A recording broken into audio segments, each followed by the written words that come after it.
हम पता करते हैं अब जरा अजीत सर से कि अभी क्या किया जाए। अजीत सर, वैसे तो देखा जाए तो फॉर्मेलिटी है ऑल टाइम हाई। हाँ, पिछले आप 18 दिनों में एक रेंज में ट्रेड कर रहे हैं, 3 बार आप 18,700 के ऊपर आए हैं। बस ठीक है ना, लेवल ही तो नहीं आया, आप उसके बेहद करीब है, फील गुड कर लीजिए, मान ही लीजिए आप ऑल टाइम हाई पे हैं। अभी क्या किया जाए? जिनके पास पोजीशंस है वो क्या करें, और जिनके पास पोजीशंस नहीं है वो क्या करें? क्या गुड आफ्टरनून डिम्पी। तो डिम्पी, जैसे देखिए आपने कहा कि रिकॉर्ड हाईज फॉर्मेलिटी है, तो कहीं ना कहीं ये चीजें मेरे हिसाब से एक्सेप्टेड है मार्केट में भी, कंसिडरिंग कि आप देख रहे हैं आप कि मिड कैप और स्मॉल कैप जहां पे कि कन्विक्शन की बाहरी बाइंग आती है, वहां पे काफी स्ट्रॉन्ग ट्रैक्शन चल रहा है पिछले कुछ हफ्तों से। और जिस तरीके से पहले मिड कैप इंडेक्स ने हाई बनाया, अब स्मॉल कैप इंडेक्स में कैचअप मूव देखने को मिल रहा है, जो कि अभी भी करीब 11% दूर है अपने रिकॉर्ड हाई से। सारा ट्रैक्शन मुझे लगता है कि उस साइड पे ज्यादा है। यहाँ पे केवल इंडेक्स मैनेजमेंट चल रहा है, जहां पे कि आप देख रहे हैं कि बैंकिंग की जो अंडर परफॉर्मेंस है उसका खामियाजा अभी इंडेक्स भुगत रहा है कि आप एक नया हाई नहीं बना पा रहे हैं। But at the same time auto, FMCG, reality, energy pack, almost ज्यादातर सारे ही सेक्टर्स, मेटल में काफी अच्छी रिकवरी है, फार्मा में काफी अच्छी रिकवरी है। तो आपको ये दिख रहा है कि बाइंग इंटरेस्ट स्टॉक स्पेसिफिक आप देखेंगे तो अक्रॉस द बोर्ड आपको दिख रहा है। तो फोकस वही होना चाहिए। इंडेक्स पे अगर आप देखेंगे तो ऑब्वियसली आपको मायूसी लगेगी कि यार नया हाई नहीं बन रहा है। बट मुझे लगता है कि थोड़ा सा दूर है जिस तरीके से आज बैंकिंग की परफॉर्मेंस है। अगर आज बैंकिंग इंडेक्स जैसे कि अभी ये ट्रेड कर रहा है 43,800 के नीचे क्लोज कर जाता है, तो मेरे हिसाब से मांगी चलिए थोड़ा सा और डिले देखने को मिलेगा आपको नया हाई बनने में। ओके, ठीक है। तो फिर इंडेक्स पे करेगा सर, कुछ ना करें, होल्ड करके बैठे, शॉर्ट ना करें, लॉन्ग ना करें? हाँ, देखिए निफ्टी में तो मैं ये कहूंगा डिम्पी कि अभी कुछ नहीं करना चाहिए आपको। 17,680 स्पॉट, ये ध्यान रखिए, इसके नीचे अगर आप जाएंगे तो आपको एक प्रेशर देखने को मिलेगा, अदरवाइज आपको यहीं पे एक रेंज बाउंड मूव मिलेंगे। बैंकिंग क्योंकि यहाँ पे प्रेशर ज्यादा दिख रहा है, नेक्स्ट वीक की आपको 43,500 वाली जो पुट है वो करीब 170 की मिल रही है। तो अगर आपको अटेम्प्ट करना है, कंसिडरिंग कि ये डाइवर्जेंस जो है कि जहाँ निफ्टी पॉजिटिव साइड पे और बैंकिंग साइडवेज नेगेटिव, ये एक्सटेंड होते हुए दिख सकता है, तो उसको अगर आप प्ले करना चाहते हैं तो एक 50 पॉइंट का स्टॉप लॉस, करीब 120 तक का स्टॉप लॉस रखिए, और करीब 270-280 तक के टारगेट्स के लिए आप इसको पुट को लॉन्ग कर सकते हैं। सर एक बार स्ट्राइक बताना, कौन से पुट की आप बात कर रहे थे, स्ट्राइक कौन सी है उसकी? 43,500 नेक्स्ट वीक। 43,500 नेक्स्ट वीक, यानी कि 22 जून की मिलेगी। ठीक है, तो ये 22 जून की 43,500 की पुट आपके यानी कि प्लस करना है। इसका टारगेट रखो 270 रुपए, स्टॉप लॉस रखो 120 रुपए। सर ये अभी सामने क्या रेट आ रहा होगा? 170 रुपए के आसपास, 168, यस। ओके ठीक है, 168 मतलब 170 ही हो गया। 120 रुपए का स्टॉप लॉस, 270 का टारगेट है। अच्छे से नोट कर लो, बैंक निफ्टी का आपको पुट रिकमेंडेशन हो रही है काफी दिनों के बाद। बैंक निफ्टी के अंदर पुट रिकमेंडेशन होनी भी क्यों नहीं चाहिए, क्योंकि पहले 44,000 के इर्द गिर्द घूम रहा था, बार बार अपने रेजिस्टेंस को नहीं ब्रेक कर रहा बल्कि सपोर्ट को ब्रेक किया है, और आज इसने ज्यादातर समय अब 43,800 के नीचे बिता रहा है। तो इसलिए आपके पास ये पुट है, ऑप्शंस की कमाई का हमने एक सेगमेंट ही बना दिया आपके लिए। तो आप अगर इंडेक्स में कोई ट्रेड कर रहे हैं, अवॉइड का ठप्पा लगाते हैं हम निफ्टी पर, वहां कोई सौदा भी बन नहीं रहा है, ना बाय का ना सेल का, जो है वैसे ही छोड़ दीजिए। लेकिन अगर फिर भी एक्सपेरिमेंट करना चाहते हैं थोड़ा प्रॉफिट बुकिंग का, तो आप फिर निफ्टी बैंक में आना, और उसकी स्ट्राइक है 43,500 की, 170 में मिलेगी, 270 का टारगेट है और 120 का स्टॉप लॉस है। ये इंडेक्स का यहाँ पे खेमा हो गया पूरा।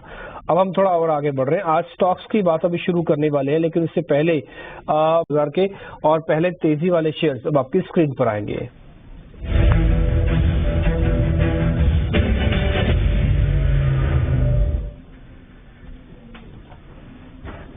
जिससे दो शेयर हमने निकाले, एक तो डिविस लैब है और दूसरा गोदरेज प्रॉपर्टीज है। एक बार इन जरा दोनों शेयर्स को चेक कर लो। गोदरेज के बारे में कई बार इसी कार्यक्रम में बता चुके हैं, हमें भी अब याद नहीं हम कितनी बार बता चुके हैं, और हमने हमेशा ये कहा है कि Godrej industries one of the finest share है किसी को अगर इन्वेस्टमेंट करके रखनी हो तो। और आज देखिए 1578 का हो गया। जहां तक मेरे को याद है मैंने इसको 1150 से बताना शुरू किया था, और इसी कार्यक्रम में हम इसको बार बार फोकस करवाते हैं। सर एक बार आपकी रिकमेंडेशन और दूसरा डिविस लैब। बिल्कुल देखिए यहाँ रियलिटी एज ए सेक्टर जैसे मैंने बताया कि वहाँ पे काफी स्ट्रॉन्ग ट्रैक्शन देखने को मिला है, लेड बाय डीएलएफ और ओबरॉल रियलिटी प्रेस्टीज, और अब हम उस तरीके का मूव देख रहे हैं गोदरेज प्रॉपर्टीज में भी।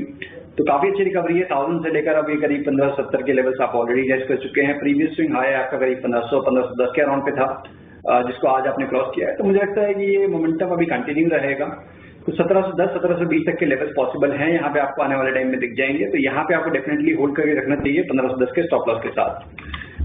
डेविस में भी देखिए काफी स्ट्रॉन्ग ट्रैक्शन है, काफी ग्रेजुअल मूव इसमें देखने को मिल रही है, बट मुझे लगता है कि यहाँ थोड़ा सा अपसाइड अभी कैप लग रहा है मुझे, कंसिडरिंग कि 36-3650 का जो जोन है ये काफी मेजर हर्डल रहेगा। तो रिस्क रिवॉर्ड मुझे फेवरेबल नहीं दिख रहा है। यहाँ पे दोबारा आपको एक डिप मिलता है अगर 3500 के पास, तो वो एक अच्छी बाइंग अपॉर्चुनिटी होगी 3450 के स्टॉप लॉस के साथ, 3650 तक के टारगेट्स के लिए। ओके ठीक है, दोनों के लेवल्स आपको स्क्रीन पे आ जाएंगे। और इस गोदरेज प्रॉपर्टीज को 1510 का एक स्टॉप लॉस लगा के अभी भी पोजीशंस ली जा सकती हैं। हालांकि मैं बोलूंगा कि रिस्क रिवॉर्ड गोदरेज प्रॉपर्टीज के अंदर थोड़ा हाथ से निकल गया उन लोगों के लिए जो कि एक शेयर को लेके छोड़ देना चाहते थे, वो थोड़ा सा हाथ से निकला है। हाँ, लेकिन अब आपको क्या करना होगा कि अब आपको 1510 का एक स्टॉप लॉस लगा के कम क्वांटिटी के अंदर वापस एक्सपेरिमेंट करना होगा। आज में 80 रुपए चला है ये शेयर, आज में थोड़ा सा देख के चलिएगा। 1700 तक ये पुल बैक जरूर दिखाने के चांसेस इसके लगते हैं। आगे बढ़ रहे हैं हम, दूसरा शेयर डिविस लैब था। डिविस लैब की भी कंडीशंस जो लगाई हुई हैं उस हिसाब से लेवल्स आपकी स्क्रीन पर होंगे। अब हम बढ़ते हैं आगे, शॉर्ट कवरिंग के दो शेयर जरा चेक कर लेते हैं, पीवीआर और इंडिगो। अजीत सर जरा पीवीआर और इंडिगो जरा देख के बताएं। देखिए पीवीआर में जिनकी एक रिकवरी दिख रही है काफी लंबे टाइम बाद, ऑलमोस्ट करीब 8-9 महीने हो चुके हैं करेक्टिव फेज, जहां से कि स्टॉक करीब 2160 के लेवल 1320 तक के लेवल तक रिट्रेस किया और अभी ग्रेजुअल रिकवरी देखने को मिल रही है। तो अभी भी देखिए रेजिस्टेंस तो है 1525-1530 का जोन मेरे हिसाब से काफी इंपॉर्टेंट रेजिस्टेंस है।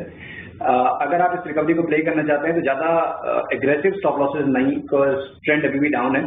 तो 1475 का एक स्टॉप रखें और 1525-1530 के टारगेट्स के लिए यहाँ पे आप अटेंड कर सकते हैं। दूसरा स्टॉक इंडिगो एक नॉर्मल प्रॉफिट टेकिंग का कैंडिडेट है, जहाँ पे की रिट्रेसमेंट हुई, स्टॉक अपने करीब 20 EMA पे आया, वहां से एक रिबाउंड दिख रहा है। तो यहाँ पे देखिए कंपैरेटिवली ट्रेंड ज्यादा स्ट्रॉन्ग है, बट मुझे लगता है कि काफी स्ट्रॉन्ग मूव आया था यहाँ पे भी करीब 1850 से 2450। तो कुछ टाइम कंसोलिडेट करना चाहिए स्टॉक को। तो यहाँ पे जल्दी नहीं करनी है, दोबारा से आपको एक बार 2350 के पास मिलेगा, तभी आप यहाँ पे एंटर करेंगे। 2300 का स्टॉप लॉस मेंटेन करेंगे 2450 तक के टारगेट्स के लिए।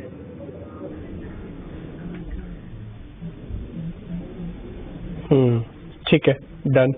तो एक बार लेवल्स के हिसाब से थोड़ा क्लियर हो रहा है यहाँ पे कि एक बार आप पीवीआर पे भी देख सकते हैं सौदा, लेवल्स आपकी स्क्रीन पर आएंगे। दूसरा इंडिगो के अंदर भी हमने आपके सामने जो डिस्कशन है वो सामने रख दी है।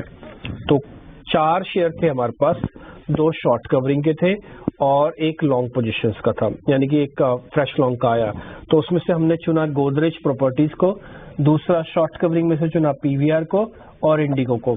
यहाँ पर आके तेजी वाला सेगमेंट हमारा खत्म हो जाता है। इससे पहले इंडेक्स को लेकर हमने आपको 43,500 की एक पुट दिलवाई है, जो कि 22 जून की है, 170 में मिलेगी, 120 का स्टॉप लॉस, 270 का टारगेट। सारी चीजें आप अच्छे से नोट कर लें। इसी का ही रिपोर्ट कार्ड हम कल लेके आएंगे आपके सामने कि किस पुट से कितना बेनिफिट, किस कॉल से कितना बेनिफिट है। और हम एक्सपेक्ट करते हैं अभी तक का जितने भी ट्रेड हम आपके सामने रखे हैं, किसी भी कोई भी मेहमान हो हमारा, वो आपको बेहतरीन सौदे देके ही जा रहा है। अब हम बढ़ेंगे थोड़ा आगे और चेक करेंगे आज के मंथली वाले शेयर्स। अब आपकी स्क्रीन पर होंगे वो।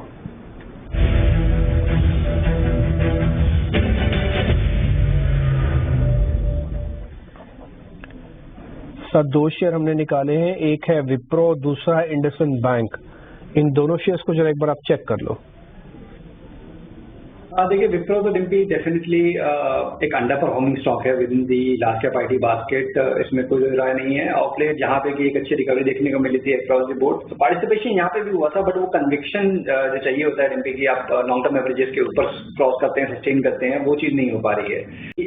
बैंक में इतनी नेगेटिविटी होने के बावजूद कि अब 2 हफ्ते से एक कंसोलिडेशन में अंडर परफॉर्म कर रहा है, स्टॉक ने ऑलमोस्ट उसके रिवर्स परफॉर्म किया है। आपने करीब 1040 से लेकर 1340 तक के मूव आते हुए देखे हैं। तो एक नॉर्मल डिप देखने को मिल रहा है। इनफैक्ट 1280 के पास पे एक बाइंग अपॉर्चुनिटी होगी मेरे हिसाब से, करीब 20 से 25 पॉइंट नीचे अगर आपको ये मिलता है। 1260 का स्टॉप लॉस लगाएंगे, 1320 1340 तक के टारगेट्स के लिए, इसको लॉन्ग के लिए देखेंगे, बट अभी नहीं, 1280 के पास। ओके ठीक है, इंडसन को आप एक बार ड्रॉप करवाना चाहते हैं, कोई बात नहीं। विप्रो को लेकर जो कॉल्स है वो आपकी स्क्रीन पर आ जाएगी। अब तक हमने जो तेजी के शेयर रखे थे उसमें हमने पीवीआर, इंडिगो और गोदरेज प्रॉपर्टीज रखा। इसके अलावा मंदी के शेयर में विप्रो आपको मिल चुका है, इंडसन को हम ड्रॉप कर लेते हैं और साथ ही आपको ऑप्शन ट्रेड मिल चुके हैं, 4-5 ट्रेड हो गए। हम ना एक काम आपके लिए और करेंगे, लास्ट में शो में जाते आते ना एक प्लेट बना के देंगे आपको। अब कल से आ जाएगी वो प्लेट, एक वो पूरी प्लेट बनी होगी जिसके अंदर ये लिखा होगा किस शेयर को आपको बाय करना है, किस शेयर को आपको सेल करना है। कोशिश करेंगे उसके अंदर हम टिक मार्क कर दें आपके लिए कि जिसको टिक करना है उसको बाय करना है, जिसको बेचना है उसको आप क्रॉस करवा दें, सेल कर दें। कुछ ऐसे मैकेनिज्म बना देंगे ताकि आपको जाते जाते अगर एक एक शेयर आपसे मिस हो गया, आपने 5 मिनट बाद देखा शो को, 2 मिनट बाद देखा है, तो आपको एट द वेरी लास्ट वो पता लग जाए कि फोटो खींच के कि अच्छा ये आज की कुल मिला के हमारे सौदों की प्लेट है और ये हमको ट्रेड करना है, और उसको आप फिर मैच कर लेंगे हम अगले दिन रिपोर्ट कार्ड से भी।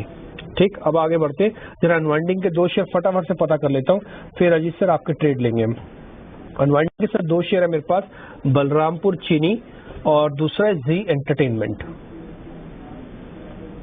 बलरामपुर इनफैक्ट शुगर स्पेस में डिम्पी लास्ट वीक तक थोड़ा ट्रैक्शन देखने को मिल रहा था। बलरामपुर में उतना ज्यादा पार्टिसिपेशन नहीं था in comparison to the other stocks, और मेरे हिसाब से कहीं ना कहीं ब्रॉडली एक रेंज ही आपको दिख रही है। ऑलमोस्ट मैं देख पा रहा हूँ करीब साल भर का ये टाइम हो गया, 420 से लेकर 360 340 का जो लोअर बैंड है इसी में ये ट्रेड कर रहा है। अभी मिडल ऑफ द बैंड है, मेरे हिसाब से अभी अवॉइड करना चाहिए, बिकॉज आप लॉन्ग टर्म एवरेजेस के नजदीक आ गए हैं, तो यहाँ पे आपको शॉर्ट नहीं बनता है। बट जिस तरीके से कैंडल है मुझे लगता है कहीं ना कहीं अपसाइड भी कैप दी है, इसको आप अवॉइड करेंगे। जी एंटरटेनमेंट एक पोजिशनली यहाँ पे एक नेगेटिव ट्रेंड बना हुआ है। जितनी बार भी आप रिबाउंड देखते हैं करीब 195-200 के जोन में आते हुए, उतनी बार यहाँ पे सेलिंग प्रेशर देखने को मिलता है। तो डेफिनेटली यहाँ पे आप शॉर्ट्स दोबारा से क्रिएट कर सकते हैं। 198 ये आपका स्टॉप लॉस रहेगा, करीब 185 182 ये आपके टारगेट्स रहेंगे in Zee limited. Okay done sir. Sir अब आपकी ट्रेडिंग कॉल्स चाहिए, हमने जो पूछना था आपसे पूछ लिया, अब आपकी ट्रेडिंग कॉल्स की बारी है सर। तो बिल्कुल देखिए, पहला रिकमेंडेशन मेरा डिफेंसिव स्पेस में से आईटीसी काफी अच्छे कंसोलिडेशन हो चुके हैं रिकॉर्ड हाइस पे। एक पॉज लेने के बाद मुझे लगता है कि यहाँ से एक रिकवरी देखने को मिलनी चाहिए, और एज ए डिस्क्लेमर ये हमने अपने क्लाइंट्स को भी रिकमेंड किया है। स्टॉक 443 मेरे हिसाब से स्टॉप लॉस होना चाहिए इसका, 455 तक के इमीडिएट टारगेट हम देख रहे हैं इसमें। साथ ही साथ की मार्केट में थोड़ा सा हम देख रहे हैं हाई लेवल से प्रॉफिट टेकिंग आते हुए, कुछ शॉर्ट्स रखने में कोई बुराई नहीं है। और यूपीएल एक ऐसा नाम है जहां पे कि आप कंसिस्टेंटली अंडर परफॉर्मेंस देख रहे हैं, एक फ्रेश शॉर्टिंग पिवट फॉर्म हुआ है, लग रहा है कि करीब 662 तक के लेवल देखने को मिल सकते हैं इसमें। तो 684 के स्टॉप लॉस के साथ यूपीएल को आप शॉर्ट करेंगे। ओके ठीक है सर, इसके अलावा कोई और शेयर यूपीएल के अलावा? नहीं देखिए, यही अभी 2 स्टॉक्स हैं जहां पे कि ज्यादा मतलब दिख रहा है कि ये क्लियर मूव। बाकी उसके अलावा देखिए बहुत सारी चीजें हो रही हैं, बट मेरे हिसाब से हमने ऑलरेडी बहुत सारे स्टॉक डिस्कस कर लिए हैं, तो इतनी पोजीशंस इस मार्केट में ले जाना है सफिशिएंट। ज्यादा एग्रेसिव पोजीशंस ना करें, और बाय साइड पे डिफेंसिव में रहेंगे, ऑटो में रहेंगे, रियलिटी में रहेंगे, ये ज्यादा बेटर एक स्ट्रैटेजी हो सकती है। डन, ठीक है सर, मैं आपके एग्री करता हूँ इस पॉइंट के साथ। एक तो ITC safe and secure share है, आप इसके अंदर आ सकते हैं। फिलहाल 455 का आपका टारगेट है, 443 का स्टॉप लॉस है, छोटा स्टॉप लॉस छोटा टारगेट है।